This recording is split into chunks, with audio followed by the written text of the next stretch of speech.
Pada September 2025, sebuah peristiwa di perairan Maluku mengubah sejarah Angkatan Laut Dunia. Kapal induk bertenaga nuklir terbaru Prancis tiba-tiba menghadapi krisis teknis, dan seorang laksamana veteran yang penuh harga diri harus membuat pilihan yang tak pernah terbayangkan. Yang bisa diandalkannya pada akhirnya adalah sebuah negara di Asia Tenggara yang selama ini diabaikannya.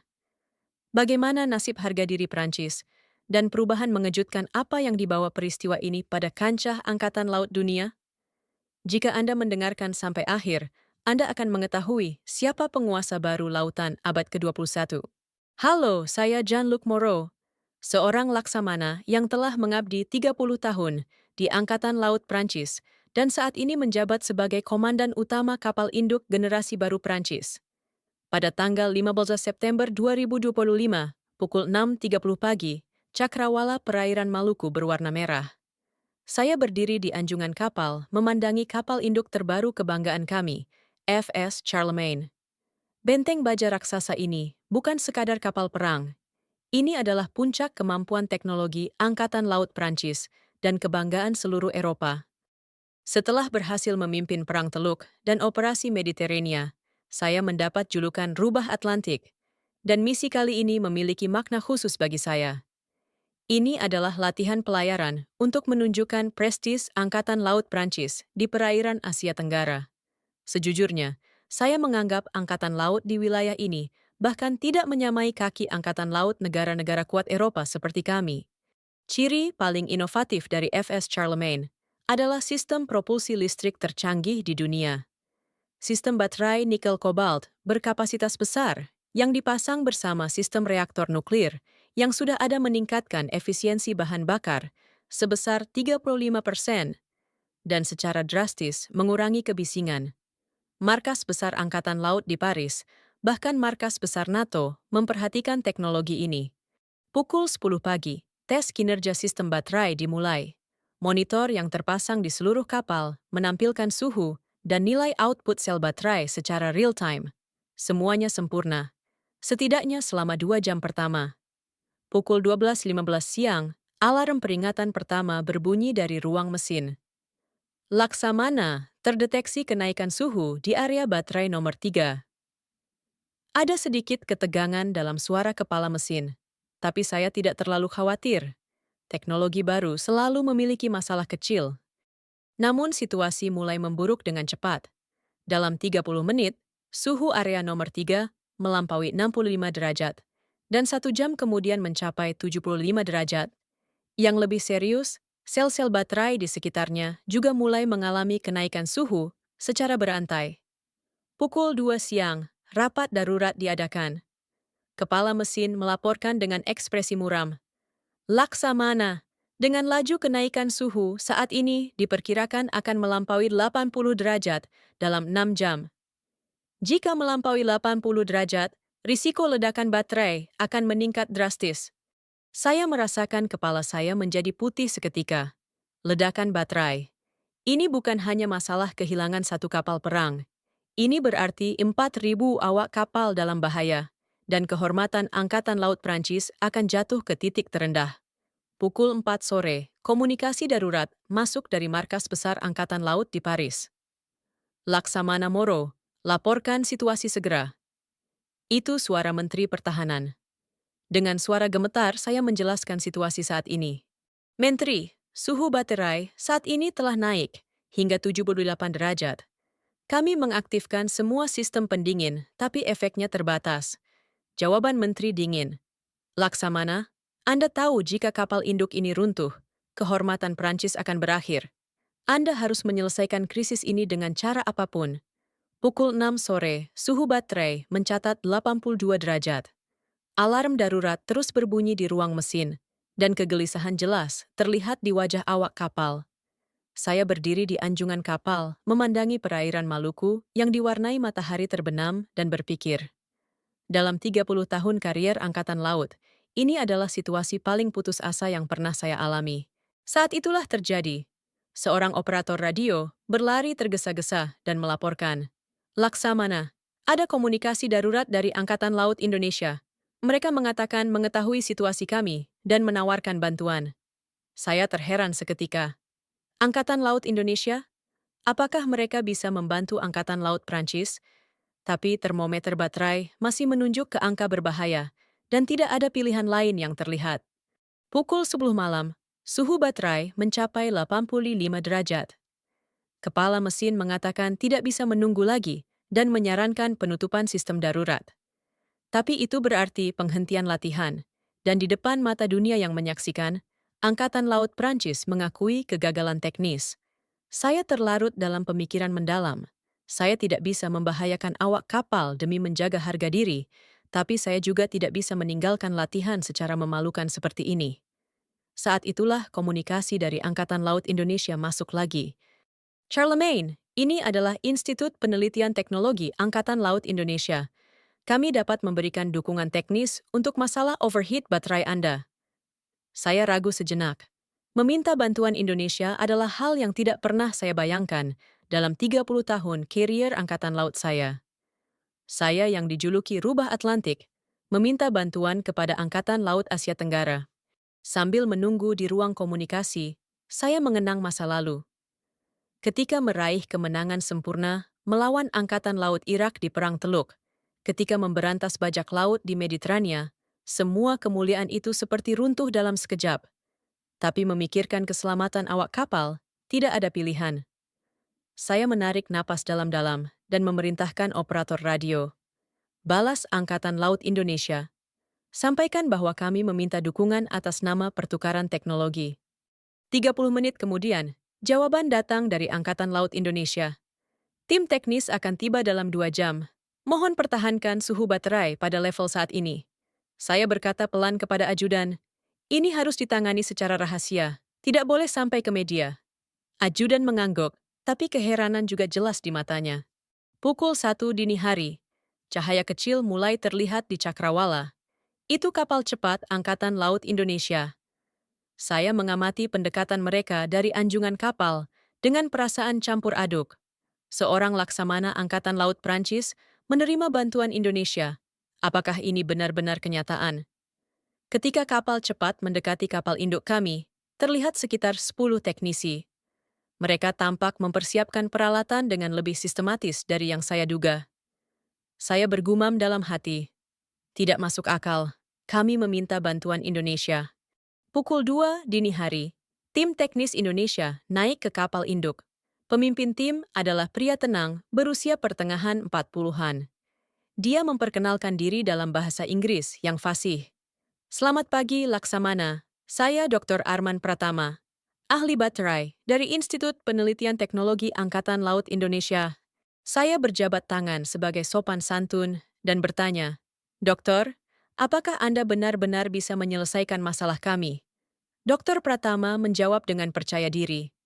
Laksamana, kami telah meneliti teknologi baterai di lingkungan tropis selama 20 tahun. Masalah seperti ini adalah tugas sehari-hari bagi kami.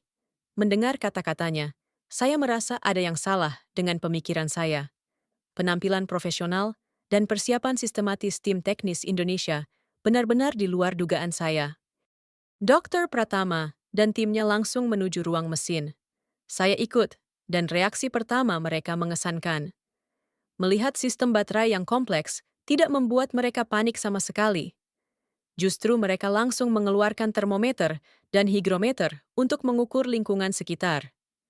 Laksamana, kelembaban ruang mesin saat ini 76% dan suhu air 32 derajat. Inilah inti masalahnya. Diagnosis Dr. Pratama jelas. Sistem baterai yang dirancang di Eropa tidak mencerminkan karakteristik lingkungan laut tropis dengan baik. Saat itu saya menyadari, inilah yang terlewatkan oleh kami. Lingkungan laboratorium Prancis atau Jerman benar-benar berbeda dengan realitas perairan Maluku Indonesia. Pukul 4 dini hari, Dr. Pratama menyelesaikan analisis situasi dan melaporkan kepada saya. Laksamana, ada solusinya. Tapi semua sel baterai yang ada harus diganti. Dengan baterai alloy nikel tipe tropis yang kami kembangkan, saya tidak bisa menyembunyikan keraguan. Dokter, apakah teknologi seperti itu benar-benar ada? Prancis, Jerman, bahkan Amerika tidak bisa menyelesaikan masalah ini. Dr. Pratama tersenyum dan menjawab, Laksamana, Indonesia adalah produsen nikel terbesar di dunia. Kami tidak hanya menambang nikel, tapi selama 20 tahun meneliti teknologi baterai berbasis nikel. Khususnya optimalisasi kinerja di lingkungan tropis adalah bidang keahlian khusus kami. Saat itu saya terkejut. Selama ini kami menganggap Indonesia hanya sebagai negara pemasok sumber daya. Ternyata mereka memiliki teknologi yang lebih maju dari kami. Pukul 5 dini hari, Dr. Pratama dan timnya mulai analisis teknis yang serius. Melihat peralatan yang mereka bawa, saya kembali terkejut. Kamera thermal terbaru, alat ukur kelembaban presisi, dan bahkan peralatan X-ray portabel untuk analisis sel baterai. Levelnya tidak kalah dengan laboratorium penelitian Eropa manapun. Dr. Pratama memeriksa sel baterai bermasalah satu persatu, sambil menjelaskan, Laksamana, baterai nikel kobalt yang sedang Anda gunakan sempurna untuk iklim sedang Eropa. Tapi di lingkungan tropis laut yang panas dan lembab memiliki kelemahan fatal. Dia mengeluarkan tablet portabel dan menunjukkan data detail. Seperti yang Anda lihat, pada lingkungan dengan kelembaban di atas 70% dan suhu di atas 30 derajat, pergerakan ion di dalam baterai menjadi sangat tidak stabil. Inilah penyebab dasar overheat. Saya mendengarkan penjelasannya dengan semakin terkejut. Analisis seperti ini tidak pernah saya dengar dari Institut Penelitian Teknologi Angkatan Laut Paris. Dokter, lalu apa solusinya? Dr. Pratama menjawab dengan yakin. Mengganti dengan baterai alloy, nikel mangan kobalt khusus yang kami kembangkan. Baterai ini dikembangkan dengan teknologi independen Indonesia dan dapat beroperasi stabil bahkan pada lingkungan kelembaban 90% dan suhu 40 derajat. Saya memasang ekspresi skeptis. Apakah kinerja seperti itu benar-benar mungkin? Bisakah Anda membuktikannya? Dr. Pratama memberi sinyal kepada anggota tim. Seorang teknisi membawa kotak kecil berisi sel baterai, seukuran baterai kami. Laksamana, mari kita tes langsung. Mereka mulai eksperimen perbandingan di tempat. Menjalankan sel baterai yang ada dan sel baterai buatan Indonesia pada kondisi yang sama. 30 menit kemudian, hasilnya mengejutkan. Sel yang ada mencapai 85 derajat, tapi sel buatan Indonesia stabil di 48 derajat. Saya bertanya dengan ekspresi tidak percaya. Apakah ini benar-benar mungkin? Dr. Pratama menjelaskan dengan tenang. Laksamana, Indonesia menangani 35% produksi nikel dunia. Tapi kami tidak puas hanya mengekspor bahan mentah. Selama 20 tahun terakhir, Universitas Teknologi Jakarta dan Institut Penelitian Teknologi Angkatan Laut bersama meneliti teknologi baterai berbasis nikel. Dia melanjutkan penjelasan. Khususnya Indonesia adalah negara maritim yang terdiri dari 17 pulau. Untuk menyediakan listrik stabil ke semua pulau, baterai yang beroperasi stabil di lingkungan tropis panas dan lembab sangat penting. Karena itulah teknologi unik kami berkembang. Saat itu saya menyadari betapa sempit konsep negara maju teknologi yang kami pikirkan. Indonesia mengembangkan teknologi khusus tingkat dunia berdasarkan lingkungan dan kebutuhan unik mereka. Pukul 7 pagi, Dr. Pratama menjelaskan rencana penggantian keseluruhan. Laksamana, untuk mengganti seluruh sistem baterai, butuh sekitar 18 jam. 10 teknisi kami tidak cukup, perlu tenaga tambahan. Saya langsung melaporkan darurat ke markas besar Paris. Ini Moro, dengan dukungan teknis pihak Indonesia, masalah dapat diselesaikan.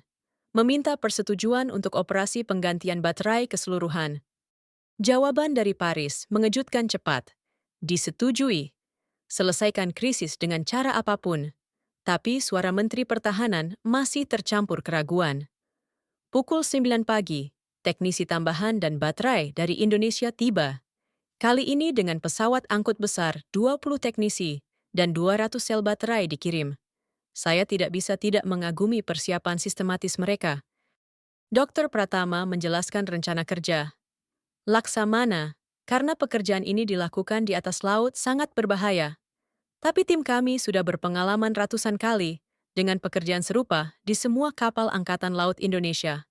Saat itu saya menyadari, ini bukan sekadar dukungan teknis, tapi keahlian dimensi yang benar-benar berbeda. Indonesia, karena kondisi geografis unik, 17.000 pulau, teknologi kerja presisi di laut, berkembang ke level terbaik dunia. Ketika pekerjaan dimulai, saya semakin terkejut. Bahkan dalam situasi gelombang setinggi 2 meter, mereka melakukan pekerjaan presisi seperti di pabrik. Sistem sempurna yang mempertimbangkan suhu, kelembaban, bahkan getaran saat mengganti setiap sel baterai. Saya bergumam dalam hati. Ini masalah yang tidak bisa diselesaikan Prancis, Jerman, Amerika. Tapi mereka sudah punya jawabannya 20 tahun lalu. Pukul 10 pagi, penggantian baterai dimulai penuh. Dr. Pratama dan timnya menunjukkan sistematisasi yang menakjubkan. 30 teknisi dibagi dalam 5 tim bekerja simultan di beberapa area. Setiap tim terdiri dari 1 pemimpin dan 5 teknisi ahli. Kerjasama antar tim menunjukkan presisi ala militer. Saya mengamati proses kerja dengan terus mengagumi. Alat-alat yang mereka gunakan, semuanya dioptimalkan untuk kerja maritim. Benar-benar berbeda dari peralatan darat pada umumnya. Perangkat stabilisasi khusus yang mempertimbangkan gerakan gelombang, alat presisi dengan coating tahan garam, dan sistem kontrol lingkungan yang merespons perubahan kelembaban secara langsung. Penggantian sel baterai pertama dimulai di area nomor 3, tepat tempat overheat pertama terjadi. Dr. Pratama langsung memimpin pekerjaan ini. Sebelum melepas sel yang ada, dia memeriksa lingkungan sekitar sekali lagi. Suhu ruang mesin saat ini 34 derajat, kelembaban 76%. Agak tinggi tapi tidak masalah untuk pekerjaan. Dia memberi sinyal kepada anggota tim, dan sel baterai pertama dilepas dengan hati-hati. Segera setelah sel lama dilepas, sel baterai buatan Indonesia dipasang di tempat itu. Dari luar tampak hampir identik, tapi menurut penjelasan Dr. Pratama, struktur internal benar-benar berbeda. Laksamana, inti baterai ini adalah alloy nikel khusus. Alloy NMCT, nikel manganese cobalt tropical, yang kami kembangkan memiliki struktur khusus yang menstabilkan pergerakan ion di lingkungan panas dan lembab. 30 menit setelah sel baru dipasang, hasil tes pertama keluar. Sementara sel-sel lama masih bertahan di atas 80 derajat, sel yang baru dipasang stabil di 42 derajat. Yang lebih mengejutkan, output meningkat 15% dari sebelumnya. Saya bertanya dengan ekspresi tidak percaya. Dokter, apakah ini benar-benar mungkin? Suhu turun dan output naik? Dr. Pratama tersenyum penuh kebanggaan sambil menjelaskan. Laksamana, inilah keistimewaan teknologi Indonesia. Kami tidak mengorbankan suhu demi efisiensi, tapi mengembangkan cara mencapai efisiensi lebih tinggi melalui stabilitas suhu. Pukul 2 siang, dari total 30 area, 10 area sudah selesai diganti. Hasilnya konsisten menakjubkan. Semua area yang diganti suhu stabil sekitar 40 derajat, dan output keseluruhan sistem juga meningkat bertahap. Tapi ujian sesungguhnya dimulai pukul 4 sore. Laut tiba-tiba menjadi kasar. Tinggi gelombang mencapai 3 meter. Seluruh kapal induk bergoyang hebat. Melanjutkan pekerjaan penggantian baterai presisi dalam kondisi seperti ini tampak hampir mustahil. Saya menyarankan Dr. Pratama menghentikan pekerjaan. Dokter, dalam situasi seperti ini terlalu berbahaya. Bagaimana kalau menunggu laut tenang? Tapi jawaban Dr. Pratama mengejutkan. Laksamana, di Indonesia gelombang sebesar ini biasa. Kami punya pengalaman bekerja di laut yang lebih kasar. Dia memerintahkan anggota tim menyiapkan peralatan khusus. Yang mereka keluarkan adalah meja kerja berbasis giroskop. Sekeras apapun kapal bergoyang, meja kerja tetap horizontal. Ditambah sabuk pengaman khusus yang dikenakan setiap teknisi menyerap dampak gelombang dengan sempurna. Saat itu saya menyadari, bagi mereka kondisi seperti ini tidak istimewa sama sekali. Di Indonesia yang terdiri dari 17 pulau, kerja presisi di laut kasar adalah keseharian. Pukul 6 sore, 20 area selesai diganti. Suhu rata-rata keseluruhan sistem baterai turun sampai 45 derajat, output naik 20%. Yang lebih mengejutkan, stabilitas keseluruhan sistem sangat meningkat. Dr. Pratama melaporkan hasil pemeriksaan menengah. Laksamana, hasil sampai sekarang jauh lebih baik dari perkiraan. Tidak hanya stabilitas suhu, tapi efisiensi keseluruhan sistem juga sangat membaik. Saya mendengar kata-katanya dengan perasaan campur aduk. Kepercayaan diri yang saya bangun selama 30 tahun di Angkatan Laut Prancis runtuh dalam sehari. Bersamaan itu rasa hormat terhadap keahlian mereka juga muncul. Pukul 8 malam, pekerjaan terus berlanjut di tengah gelombang kasar. Penampilan teknisi Indonesia seperti melihat seniman. Bahkan dalam situasi gelombang setinggi 3 meter, gerakan tangan mereka tidak bergetar sama sekali. Yang paling mengesankan adalah kerjasama tim mereka. Ketika satu orang memegang sel baterai, yang lain memberikan alat pada timing yang tepat. Kerjasama sempurna seolah bekerja bersama puluhan tahun. Saya bertanya pelan kepada ajudan, bagaimana Anda menilai level kerja mereka? Ajudan ragu sejenak kemudian menjawab, Laksamana, sejujurnya tampaknya mereka lebih baik dari teknisi Prancis kita. Pukul 10 malam. Pekerjaan area terakhir dimulai. Area nomor 1, jantung kapal induk. Karena sistem baterai di sini menangani 40% daya dorong keseluruhan, ini adalah area paling penting. Dr. Pratama membawa sel baterai yang disiapkan khusus untuk pekerjaan terakhir ini. Laksamana, ini model terbaru yang kami kembangkan. Versi perbaikan NMCT yang lebih mengoptimalkan kinerja di laut. Saat sel baterai terakhir dipasang, saya merasakan keharuan aneh. Ini bukan sekadar perbaikan, ini pertemuan teknologi dua negara, dan bagi saya momen pencerahan yang benar-benar baru. Saya bergumam dalam hati, ini bukan sekadar perbaikan, ini seni di atas laut. Keesokan harinya pukul 4 dini hari, operasi besar selama 18 jam akhirnya selesai. Semua 200 sel baterai diganti dengan buatan Indonesia, dan keseluruhan sistem direboot. Saya menunggu hasil tes pertama dengan hati tegang. Pukul 6 pagi, akhirnya hasil keluar. Suhu rata-rata keseluruhan sistem baterai 35 derajat, output maksimum naik 25% dari sebelumnya. Dan yang paling mengejutkan adalah stabilitas sistem.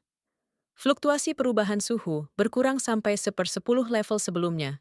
Kepala mesin melaporkan dengan suara gembira. Laksamana, ini hasil yang tidak bisa dipercaya. Suhu stabil dan output naik drastis. Kinerja seperti ini tidak pernah diprediksi bahkan pada tahap desain. Saya mendekati Dr. Pratama dan berkata, Dokter, bagaimana hal seperti ini bisa terjadi? Teknisi terbaik Prancis tidak bisa menyelesaikan masalah, tapi diselesaikan dalam sehari? Dr. Pratama tersenyum rendah hati dan menjawab, Laksamana, teknologi tidak ada yang superior mutlak. Hanya ada teknologi yang tepat sesuai lingkungan. Teknologi Eropa dioptimalkan untuk lingkungan Eropa. Teknologi kami dioptimalkan untuk lingkungan laut tropis. Mendengar kata-katanya, saya terlarut dalam refleksi mendalam. Saya menyadari betapa sempit stereotip negara maju teknologi yang saya pegang selama 30 tahun. Keunggulan teknologi sejati adalah memberikan solusi optimal yang sesuai lingkungan dan kebutuhan. Pukul 8 pagi, tes komprehensif keseluruhan sistem dilakukan. Semua sistem daya kapal induk dijalankan bersamaan, dan hasilnya menakjubkan. Bahkan dengan output 25% lebih tinggi dari sebelumnya, suhu baterai tidak melampaui 40 derajat. Sementara awak kapal Prancis tercengang, teknisi Indonesia dengan tenang menyelesaikan pemeriksaan akhir. Ekspresi mereka penuh kepuasan, bukan kesombongan. Dr. Pratama mendekati saya untuk laporan akhir. Laksamana, semua pekerjaan selesai. Kedepan sistem baterai ini akan beroperasi sempurna, bahkan di perairan tropis. Saya menyampaikan terima kasih dengan tulus. Dokter, terima kasih banyak. Sejujurnya awalnya saya ragu, tapi sekarang pikiran saya benar-benar berubah. Dr. Pratama tersenyum hangat dan berkata, Laksamana, melalui kejadian ini kami juga banyak belajar. Teknologi presisi Prancis bertemu dengan teknologi adaptasi lingkungan kami, menghasilkan hasil yang lebih baik. Ini hanya proses saling belajar. Saat itu saya mendapat syok mendalam. Mereka tidak berusaha mengajari kami, justru memperlakukan kami sebagai partner belajar bersama. Sebaliknya saya dari awal sampai akhir meragukan dan meremehkan mereka. Pukul 10 pagi, teknisi Indonesia mulai bersiap mundur. Saya merasa sayang melepas mereka. Meski hanya 18 jam yang singkat, Bagi saya ini pengalaman yang menunjukkan dunia yang benar-benar baru. Saya berpisah terakhir dengan Dr. Pratama sambil bertanya, "Dokter, satu hal yang ingin saya tanyakan. Bagaimana bisa mengembangkan teknologi sesempurna ini?" Dia berpikir sejenak kemudian menjawab, "Laksamana, bukankah dikatakan kebutuhan adalah ibu dari penemuan? Di negara kami yang terdiri dari 17.000 pulau, laut adalah urat nadi kehidupan. Semua teknologi terhubung dengan laut. Semua inovasi dimulai dari laut." Saat itu saya benar-benar memahami.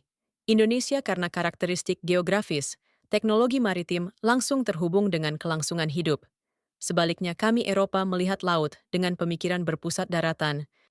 Pukul 11 pagi, saat teknisi Indonesia pergi, mereka memberikan hadiah kecil kepada saya. Laporan penelitian teknologi baterai yang mereka kembangkan. Material lebih dari 200 halaman yang semua isinya diterjemahkan ke bahasa Inggris. "Laksamana, ini sebagian dari penelitian kami. Kami pikir akan membantu Angkatan Laut Prancis juga." Kata-kata Dr. Pratama mengandung ketulusan. Saya menerima laporan itu sambil menyadari, negara kuat sejati tidak ditentukan oleh jumlah senjata atau ukuran kapal, tapi diselesaikan dengan kebijaksanaan dan kerjasama. Melihat kapal cepat mereka menghilang di balik cakrawala, saya bertekad dalam hati. Ke depan tidak akan pernah meremehkan negara manapun, dan akan mempelajari apa itu pertukaran teknologi sejati. Setelah teknisi Indonesia pergi, saya punya waktu refleksi mendalam. FS Charlemagne sekarang beroperasi dalam kondisi lebih sempurna dari sebelumnya. Sistem baterai mempertahankan suhu stabil 35 derajat. Output melebihi spesifikasi desain 25%. Komunikasi darurat masuk dari markas besar Angkatan Laut Paris. Laksamana Moro minta laporan situasi. Suara Menteri Pertahanan. Saya melaporkan detail semua proses 48 jam terakhir. Menteri, masalah benar-benar teratasi dengan dukungan teknisi Indonesia. Kinerja sistem saat ini sangat melebihi spesifikasi desain. Jawaban Menteri mengejut Sidopyul Gesok Pionjipkan. "Laksamana, buat laporan teknis detail. Dan pertimbangkan juga kemungkinan kerjasama teknologi tambahan dengan Indonesia." Saat itu saya menyadari, peristiwa ini bisa menjadi titik awal hubungan internasional baru, melampaui sekadar penyelesaian masalah teknis. Seminggu kemudian, saya menyelesaikan laporan detail. Laporan 200 halaman ini berjudul Transformasi Paradigma Teknologi Maritim Abad ke-21. Studi Kasus Indonesia. Inti laporan sebagai berikut. Pertama, keunggulan teknologi tidak ditentukan standar mutlak, tapi kesesuaian lingkungan. Teknologi kami yang dinilai terbaik di Eropa menunjukkan kelemahan fatal di perairan tropis, dan teknologi Indonesia dioptimalkan sempurna untuk lingkungan seperti ini. Kedua, Indonesia bukan sekadar negara pemilik sumber daya, tapi negara kuat teknologi maritim yang terakumulasi 20 tahun. Khususnya teknologi baterai berbasis nikel dan teknologi kerja presisi maritim adalah level terbaik dunia. Ketiga, kondisi geografis unik, 17.000 pulau, menciptakan ekosistem teknologi khusus Indonesia. Bagi mereka, laut bukan penghalang, tapi panggung inovasi teknologi. Sebulan kemudian, berita mengejutkan datang. Pemerintah Prancis resmi mengusulkan penandatanganan Perjanjian Kerjasama Teknologi Maritim dengan Indonesia. Inti perjanjian ini adalah pertukaran teknologi dan penelitian pengembangan bersama kedua negara. Saya ikut berpartisipasi dalam penyusunan draft perjanjian ini. Isi utama perjanjian: Prancis menyediakan teknologi mesin presisi dan teknologi integrasi sistem. Indonesia menyediakan teknologi adaptasi lingkungan tropis dan teknologi kerja maritim. Juga termasuk program pertukaran teknisi reguler antara kedua angkatan laut. Program di mana teknisi Prancis belajar teknologi lingkungan tropis di Indonesia, teknisi Indonesia menguasai teknologi mesin presisi di Prancis. 6 bulan kemudian, perjanjian resmi ditandatangani. Upacara penandatanganan diadakan di Jakarta. Saya juga hadir sebagai anggota delegasi Angkatan Laut Prancis. Di sana saya bertemu Dr. Pratama lagi. "Laksamana, senang bertemu lagi. Bagaimana kabar Charlemagne setelah itu?" Itulah pertanyaan pertamanya. Saya tersenyum dan menjawab, "Berkat dokter sempurna. 6 bulan terakhir tidak ada masalah teknis apapun. Bahkan efisiensi bahan bakar meningkat 30%. Pada upacara penandatanganan saat Presiden kedua negara bertemu, saya mendapat kehormatan khusus. Presiden Prancis memperkenalkan saya. Laksamana Moro adalah saksi hidup kerjasama teknologi ini. Tanpa laporannya, perjanjian bersejarah ini tidak akan ada. Saat itu saya terlarut dalam keharuan mendalam. 6 bulan lalu, saya yang meremehkan Angkatan Laut Asia Tenggara, sekarang memimpin peran kerjasama dengan mereka. Setelah penandatanganan perjanjian, saya berbincang panjang secara pribadi dengan Dr. Pratama. Dokter, sejujurnya awalnya saya sangat ragu, tapi sekarang pikiran saya benar-benar berubah. Dr. Pratama berkata dengan ekspresi memahami, Laksamana, itu hal alami. Kami juga pernah punya masa mengagumi teknologi Eropa secara membabi buta, tapi sekarang menjadi hubungan yang saling mengakui kelebihan dan bekerja sama. Setahun kemudian, saya menulis laporan baru. Kali ini dalam format memoir pribadi. Di bagian akhir laporan, saya menulis demikian. Masa depan laut abad ke-21, bukan Paris, bukan Washington, Jakarta. Indonesia berdasarkan 17.000 pulau dan pengalaman maritim ribuan tahun sedang muncul sebagai negara kuat teknologi maritim sejati. Jika kami orang Eropa melihat laut sebagai objek penaklukan, mereka melihat laut sebagai partner kerjasama. Inilah perbedaannya. Saya awalnya pergi untuk mengajar, tapi akhirnya kembali sebagai murid pembelajaran. Dan saya pikir inilah wujud kerjasama internasional sejati. Sikap membuang keangkuhan dan belajar dengan rendah hati. Itulah kebijaksanaan sejati untuk hidup di abad ke-21. Saat ini seluruh dunia mulai melihat Indonesia bukan lagi sekadar negara sumber daya, tapi negara kuat teknologi maritim masa depan. Dan saya bangga menjadi saksi kecil perubahan seperti ini. Laut adalah warisan bersama umat manusia. Dan negara yang paling memahami laut itu adalah Indonesia. Kini seluruh dunia mengetahuinya. Hari ini sampai di sini. Untuk Indonesia tanah air kita, mohon dukungan dengan subscribe dan komentar. Terima kasih.